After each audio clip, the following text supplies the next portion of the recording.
Шәриф бабай ул кем дип сорау булган очракта, Шәриф бабай ул 25 ел гомерен шушы җирлеккә, шушы авылга багышлаган кеше, Бөек Ватан сугышы ветераны. Моңлы татар җырларын бик яратып тыңлыйлар.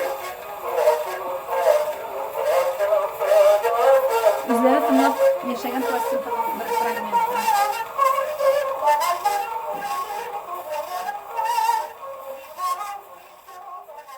Стена сәгате, патефон, радио алгычлар, комодлар, диван һәммәсе дә аларның гаилә яткәре булып безнең музейда үзенең урыннарын алганнар инде. Арып талып кайткачтан ял итәргә менә шушы урынны яраткан диләр. Шәриф бабайның үзе киеп йөргән музейда саклана торган уникаль экспонатларның берсе, аның үзе киеп йөргән кайчандыр күн тужуркасы.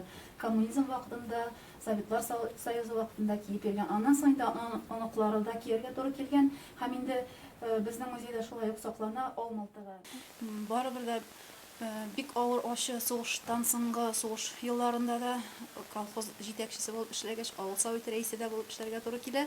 Инде күп кешене ач үлеменнән алып калган инде. Бик рәхмәтле авыл халкыларга, аеруча карт-корыларны, балаларны, бик ятимнәрне хөрмәтләп яшәгән инде. Әнкәләр инде тыйнак кына саф татар хатын-кызы дип үзенә. Ул инде 1900 менә 1 елга үзе 67 елда 66 яшендә вафат була. Җирләнгән зиярәттә әнкәсе икесе бергә.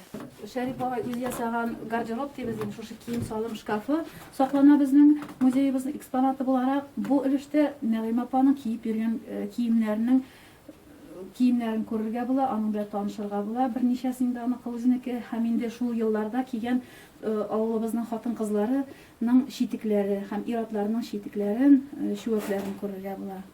Һәрбер баласының фоторәсемнәре һәм музейга бүләк иткән истәлек яткәрләре саклана. Һәм инде Минтимер Шәрифовичның үзе ерак юлларга тотып йөргән юл чамаданы шулай зур кыйммәткә ия музейыбызның экспонаты булып тора. Законнарга кул куйган, кара белән яза торган дибез бит инде, перо дибез бит инде, футляра, шул ручканың күзлек сөртә торган кулъяулар. Авылыбызның, районыбызның горурлыгы, Минтимер Шәрифович белән горурланмак һич мөмкин түгел, чөнки ул безнең Татарстаныбызны бөтен дөньяга таныткан олы йөрәкле шәхес, зыялы шәхес дибез. Без аның белән бик горурланабыз.